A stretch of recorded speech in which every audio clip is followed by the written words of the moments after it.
Inihayag ng election fraud whistleblower na si Atty. Glenn Chong ang dahilan ng pagtakbo bilang senador sa 2019 midterm elections. Mula sa Quezon City, nasa linya ng ating komunikasyon si Rosalie Cos para sa detalye ng balita. Magandang tanghali, Rosalie.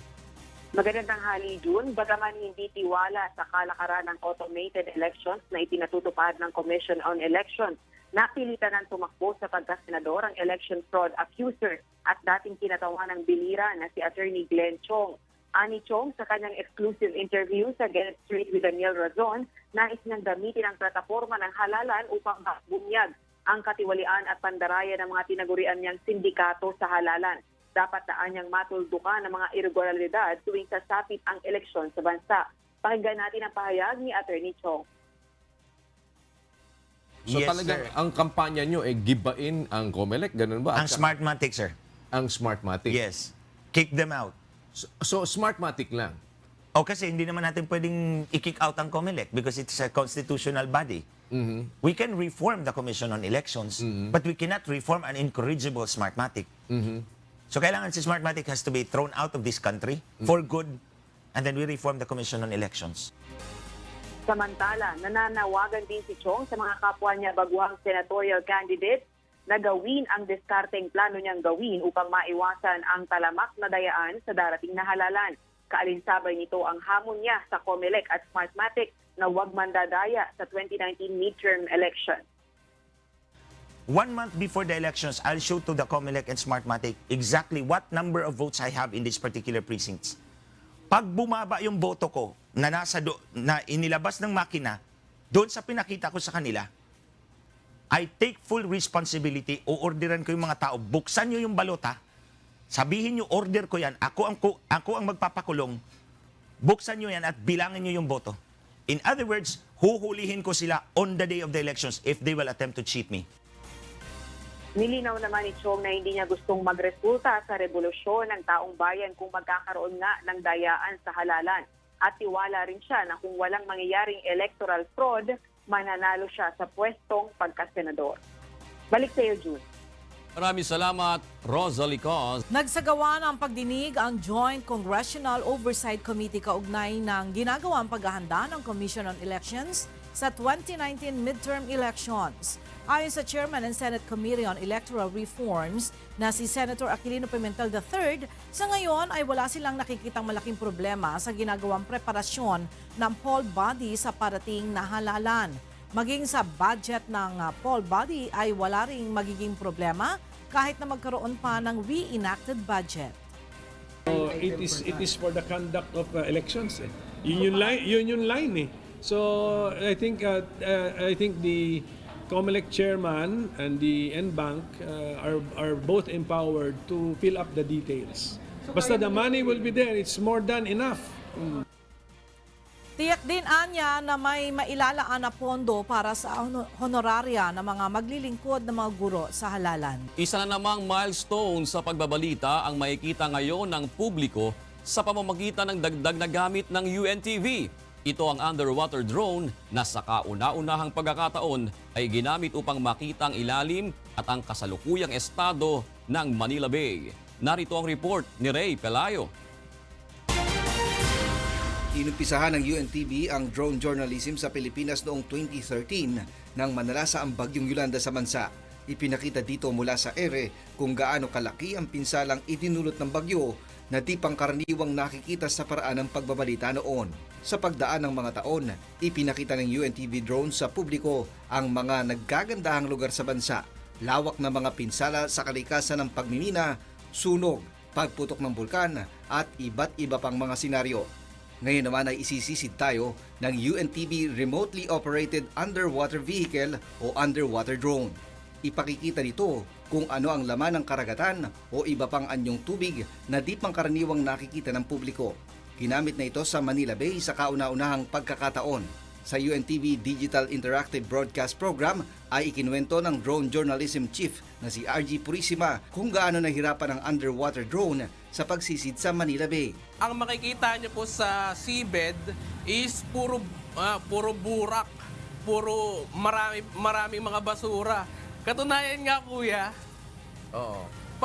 pag-ahon ng drone natin, Oo. lahat po ng LEC, ito po, lahat ng LEC natin, itong 3 LEC, punong-puno ng basura. Wow. Mabuti, umandar pa. Puro mga plastic. Ang underwater drone na ito ay kayang sumisid ng hanggang 150 feet. Kahit pala kung mag-dive dyan, halos zero visibility. Ayan ang ilalim, halos. Ayan na yung... Apo. Yan, talagang... Meron po diyang kuha, kuya, pakala mo corals, para corals na mga basura. May kuha po dyan nun eh. Then yung iba, puro burak na talaga. Ayan yung sinasabi mo. Parang, parang... Opo. Parang ang, basura reef. Ang UNTV drone journalism ay konsepto ni Kuya Daniel Razon na naglalayong maipakita sa publiko ang iba't ibang anggulo ng pagbabalita. Ang UNTV rin ang kauna-unahang nakakuha ng 3 lisensya mula sa Civil Aviation Authority of the Philippines o CAAP noong June 5, 2018 para sa mga piloto, drone units at mismong para sa kumpanya. Tinitiyak ng mga certificate na ito na ang lahat ng mga drone ng UNTV ay ligtas gamitin at maaaring gamitin sa komersyo gaya ng pagbabalita. Ray Pilayo, UNTV News and Rescue, Quezon City. Sa iba pang balita, 31 pribadong paaralan sa Metro Manila ang naghain na ng petisyon sa Department of Education upang hilingin na payagan silang magtaas ng tuition sa susunod na school year. Narito ang report ni Mai Bermudez. May nakaambang panibagong dagdag pasanin para sa mga magulang na nagpapaaral sa mga pribadong paaralan sa susunod na pasukan. 31 pribadong eskwelahan sa elementarya at sekundarya sa Kalakhang, Maynila ang kumpirmadong may planong magtaas ng matrikula ayon sa Department of Education.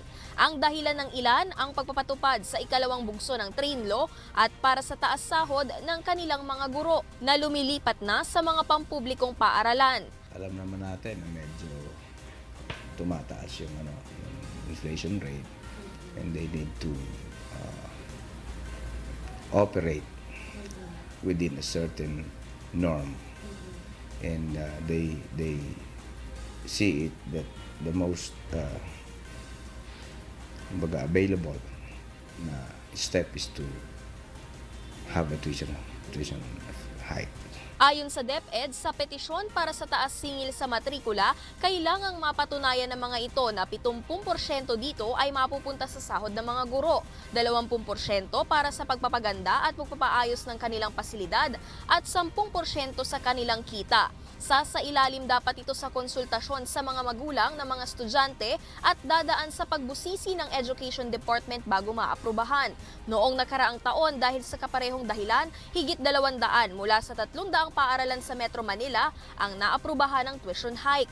Sa mga pampribadong kolehiyo naman, aminado ang abogado ng Coordinating Council for Private Educational Associates na posible rin ang nakaambang hiling na taas singil sa tuition. Dagdag pa nito, paraan din ito ng mga eskwelahan para magpantay-pantay ang sweldo ng mga nabigyan ng trabaho sa public schools at mga pribadong paaralan na nakadepende lamang sa regional wage rate. For the salaries of the private school teachers, of course, they have to comply with the regional wage rates. No? So, regionalized yung salaries sa region. So, say, for example, yung teacher 1, yung entry-level teacher sa DepEd, that's around 23,500. Including allowances na yung basic na 20 plus and then sa allowances, that's 23,000. Now, the average salary of a private school teacher is only 13,000. They have to comply with the requirements, and primary is there is a consultation among the parents of their students that they will have an increase of tuition for the next school year. 2,000 ang private schools sa Metro Manila. Aminado ang DepEd na ang nakaambang taas matrikula sa susunod na pasukan ay maaaring magbigay ng dahilan para sa mga magulang na ilipat ang kanilang mga anak sa pampublikong paaralan. Pero nakahanda naman umano sila sakaling magkaroon ng malawakang lipatan ng mga mag-aaral. Yung credential, Form 137, Form 138, they have, it is explicitly stated that they can withhold. May Bermudez, UNTV News and Rescue, Quezon City. May kaakibat ng parusa ang sinumang gagawa ng lahat ng uri ng pambabasto sa pampublikong lugar, maging sa internet. At mula sa Quezon City, nasa linya ng ating telepono si Grace Casin para sa detalye ng balita. Yes, Grace? Ella, ipagbabawal na ang lahat ng uri ng sexual harassment sa kalye, trabaho, eskwelahan, training institution sa mga pampublikong lugar at maging sa internet. Base sa Safe Spaces Bill na iniratipikahan ng 2 kapulungan ng Kongreso, lahat ng gagawa ng anumang uri ng pambabastos ay maaari ng makulong at pagmultahin. Bawal na rin sa ilalim ng panukalang batas ang panghihipo, stalking, sexual jokes at maging ang catcalling o pagsipol. Posible na ring makulong ang sinumang gagawa ng mga mahalay na comments sa social media, paninira sa pagkatao ng isang personalidad gamit ang kanyang picture o video. Nakatakda ng isumite ng Kongreso ang inaprobahang bersyon sa Pangulo upang lagdaan at ganap na maisa batas. Ella? Maraming salamat, Grace Casin, live na nagulat mula sa Quezon City. Ipinamamadali na ng grupong Bayan Muna sa Korte Suprema ang resolusyon sa kanilang petisyon noong 2013 na humihiling ng refund sa Meralco dahil sa umunay sobrang paniningil nito matapos ang Malampaya shutdown. Mula sa Maynila, nasa linya ng ating komunikasyon si May Bermudez para sa detalye ng balita.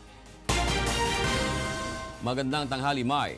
Yes, June, magandang tanghali. Nagtungo ang grupong Bayan Muna sa tapat ng Korte Suprema kanina upang hilingin ang agarang resolusyon sa kanilang apela noong 2013 para maibalik sa mga consumer ang umano'y dagdag o sobra-sobrang singil sa kuryente noong 2013 matapos isara ang Malampaya gas plant. Ayon sa ating mambabatas ni si Attorney Nery Colmenares, dapat ay magdesisyon na ang kataas-taasang hukuman sa kanilang apela dahil nakasalalay umano dito ang sobrang ibinayad ng Meralco customers. Humiling din ang grupo ng direksyon at status update kaugnay sa kaso, lalo na sa estado ng refund at magdedeklara ng Section 6 at Section 29 ng EPIRA Law na unconstitutional nang magpatupad ang Meralco noon ng 4 pesos and 15 centavos per kilowatt hour rate hike.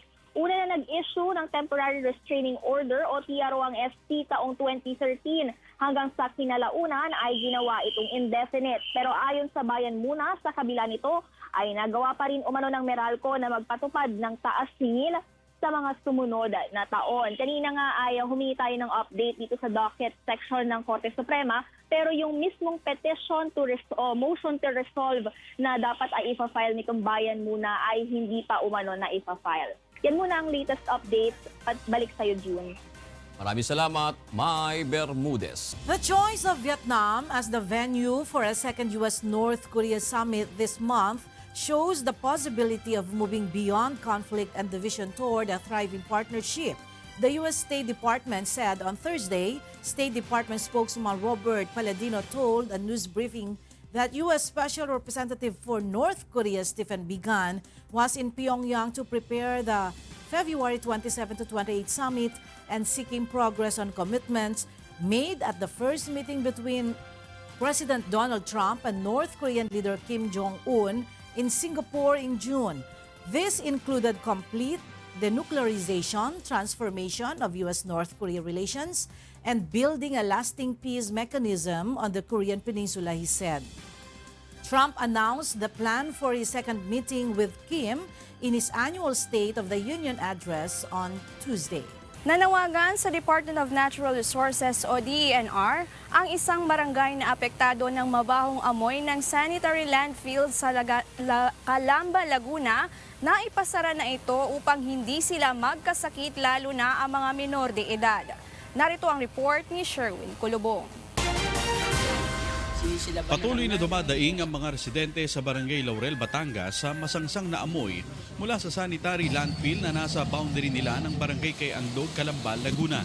Ayon sa mga residente sa lugar, madalas na nagkakasakit ang kanilang mga anak tulad ng lagnat, ubo, pananakit ng tiyan at hika dahil sa mabahong amoy ng basura. Madalas din nilang kansilahin ang klase ng mga estudyante na 300 metro lang ang layo sa landfill dahil sa nakakasulasok na amoy. Bangaw na ang pumupunta sa amin at ang pagkain namin hindi na maaari na kagaya dati na pwede mong iwanan, ang pupunta lamang ay pusa. Pero ngayon hindi na.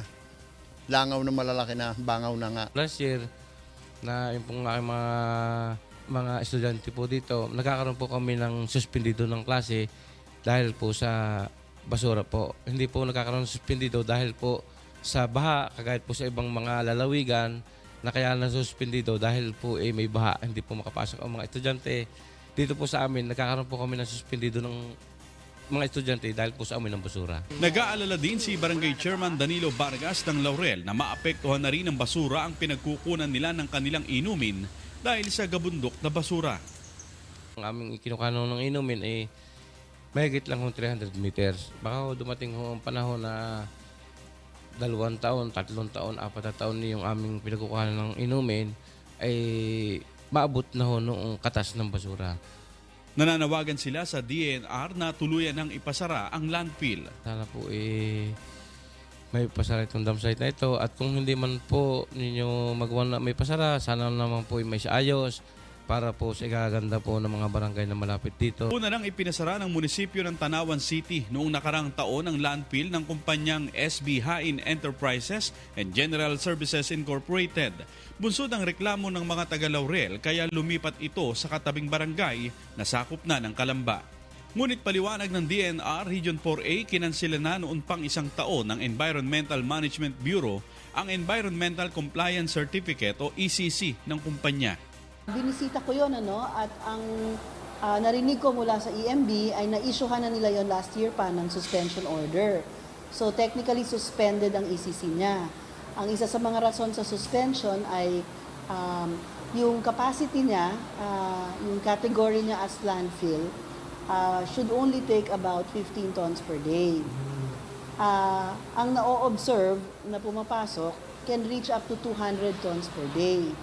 Aminado ang DNR 4A na kulang sila sa mga tauhan upang mabantayan ang kumpanya ng sanitary landfill sa patuloy nilang operasyon sa kabila ng ipinatupad na suspension order sa kanila. Wala na silang legal right to do that. Kaya lang, kami sa DNR, ang enforcement division namin dito sa region sa 10, wala pang armas. So, hindi namin mahaharangan yung truck nila ng mga katawan namin. So, nagpapatulong kami sa ibang enforcement agencies. Nangako naman ng DNR na pag-aaralan nila ang kaso upang matugunan ito. Sherwin Kulubong, UNTV, News and Rescue, Batangas. Bukod sa proyektong gulayan sa bakuran, isa sa epektibong solusyon upang labanan ang malnutrisyon sa bansa ay ang pagpapataas ng kinikita ng mga magsasaka ayon kay Senator Cynthia Villar sa isinagawang Barangay Health Convention sa Quezon Province. Narito ang ulat ni Japet Cablaida. Nananatiling suliranin ng bansa ang dumaraming bilang ng malnourished children. Batay sa datos ng United Nations International Children's Emergency Fund o UNICEF noong 2015, nasa 29,000 na bata ang namamatay sa Pilipinas kada taon dahil dito. Ayon pa sa data, 38% ng naturang bilang ang nasa edad 5 taon pababa. Naniniwala naman ang barangay health scholar na si Chari Barbinas na malaking tulong upang mabawasan ang bilang ng batang kulang sa sustansya sa Quezon Province ang pagtatanim ng gulay sa bakuran at paaralan. Sa pamamagitan nito ay hindi na magiging hadlang ang pagtaas ng presyo ng gulay upang magkaroon ng wastong nutrisyon. Ang ibang ina po ay hindi nila natututukan ang mga bata sa tamang pagpapakain, lalo't higit yung 4 na 3 grupo ng pagkain na higit sa lahat na may mga gulay. Ayon naman kay Senator Cynthia Villar, base sa pag-aaral, 175 grams ng gulay ang kinakain ng bawat individual sa isang araw noong 1975. Ngunit sa ngayon ay nasa 110 grams na lamang kada araw. Kaya naman ayon sa senador, puspusan niyang isinusulong ang farm school sa bawat lugar sa bansa upang mapalakas rin ang backyard farming activities. Sa ganito rin anyang paraan ay mas maiengganyo ang mamamayan na kumain ng gulay. Sino ba may sabi sa inyong bumili kayo ng gulay? Magtanim kayo ng sarili nyong gulay. Kaya tayo, ine-encourage natin ang backyard farming. Ako po ay nagtatayo ng farm school para turuan kayo how to do backyard farming. Epektibo rin anya Ang intercropping o pagtatanim ng puno ng kakao at kape sa pagitan ng mga puno ng niyog, maging ang pag-aalaga ng hayop upang may dagdag na kita rin ang mga magsasaka. Dinaluhan naman ng 3,000 individual na mula sa iba't ibang bayan ng Quezon Province ang isinagawang Barangay Health Scholar Convention sa Gumaca, Quezon, kung saan naging panauhin si Senator Villar. Japet Cablayda, UNTV News and Rescue, Quezon Province. Makakaasa ng mas mataas na kita ang mga magsasaka sa Iloilo at kalapit na lalawigan dahil sa bagong bukas na Local Food Center at Food Terminal sa Iloilo. Narito ang ulat ni Vincent Arboleda. Isa ka local food center kag local food terminal ang ginbuksan sa Department of Agriculture kag Korea International Cooperations Agency o KONCOICA diri sa Banwa sa San Miguel sa Iloilo para sa mga local farmers sa Western Visayas. Tuyo sa natungod nga proyekto nga hatagan sa solusyon ang hinyo sa mga local farmers nga magka-marketing site para sa ilang mga produkto. Suno kay Dr. Heijin Yoon, ekonomista sang KOICA, makabulig man ini, agud mapataas pa ang kita sa mga local farmer kag producers. Usually, before this project, farmers only sell their product to middlemen. Now, farmers can sell their product directly to the consumers through our marketing network system. Hindi naman kinahanglan maggastos ang dako ang mga farmers sa pag-transport sang ilang mga produkto. Kung ang presyo diri kag para ararangay man lang, why na sila nga gasto nga dalon to pagkaon at least kay diri mas early as possible mabakal ang ilang nga produkto kag mabaligya man sang local food terminal sa iban nga mga institutional buyer. Makatibawas man ang mga local farmer kag producer sa ilang mga trainings kag seminars bangod may ara man training facility ang natubod nga Panay Local Food Center kag hindi na kinahanglan magrenta pa sa mga hotels kag resorts sa Iloilo. Tuyo man sa Agriculture Department kag KOICA nga mapasangkad ang kapasidad sa mga local farmers kag producers na hanungod sa mga pamaagi sa agrikultura, consolidation sa mga produkto, transportation and handling kag marketing sa ilang mga produkto. Bangod sini, pulo pa ka Bayanihan Tipon Centers o BTC man ang ginpatindog sang DA kag KOICA sa mga upland municipalities ng Panay Island nga magaserbi ang consolidation area sang ilang mga produkto bag-o dalon sa local food terminal kag mga primero nga merkado. Puwera sini makalaom man sang mas manubo nga presyo ang mga konsumidor para sa mga agricultural products kumpara sa mga primera nga merkado sa Iloilo City. Masiguro man nga preska ang mga produkto bangod mas malapit na sa source ang food center kag may ara man cold storage facility. Ang Panay Local Food Center, Food Terminal kag 10 Bayanihan Tipon Centers may kabilugan nga pondo nga 35.59 million pesos. Kung makayuna ang mga pamaagi sa mga local farmers sa Panay, halin sa production hasta marketing. Tuyo man sang KOICA nga buligan ang mga ini nga ma-export ang ilang produkto sa mga kalapit nga probinsya kag bangin sa iban nga punsod. Vincent Arboleda, UNTV News and Rescue, Iloilo. Torrential rain creates havoc in Chile and Peru. Kath Dumaraos has this story. Heavy rains wreaked havoc in regions of Chile and Peru this week, causing rivers to overflow and forcing residents from their flooded homes. In Chile's northern Antofagasta region, rural areas such as Conchi, Chuchu, and Calama were hit hard after rushing floodwater swept through residential areas. Thanks to God, it wasn't worse, but our belongings have been lost. We need to rebuild. There's a lot of danger here. The surrounding area will see a landslide, and we don't know where to start. Everything has been gone. The strength of the water had no match. When you get to winter here, this is what it's like. As the rain starts to die down, families are taking stock of the damage to homes. In neighboring Peru, officials reported at least 10 people have been killed nationally from the heavy rain and subsequent floods. Prime agricultural land has been affected, with local farmers hard hit by the freak weather. Kat Dumaraos, UNTV News and Rescue. Dutch scientists are baffled over the increasing number of dying seabirds. Abby Valdez has this story. Dutch beachcomber has shared a video of the moment he discovered a sickly seabird while on a walk, amid concern that there has been a recent rise in the number of guillemots washing up along the coast of the Netherlands. Wout Verkerk, who was walking at Pernassia on Zee on January 28 with his dog, told Reuters that the bird he discovered was weak and that he has arranged for it to be taken to a bird sanctuary in nearby Harlem. According to a news release from Wageningen University and Research, there are often peaks in the numbers of dead or dying seabirds, but this year, the numbers of affected animals has been unusually high. The mortality was first visible on the Wadden Islands in January, but has spread over the entire Dutch coast, according to the university report. Various research institutes have joined forces to investigate the underlying causes of the seabird's deaths. Abby Valdez, UNTV News and Rescue.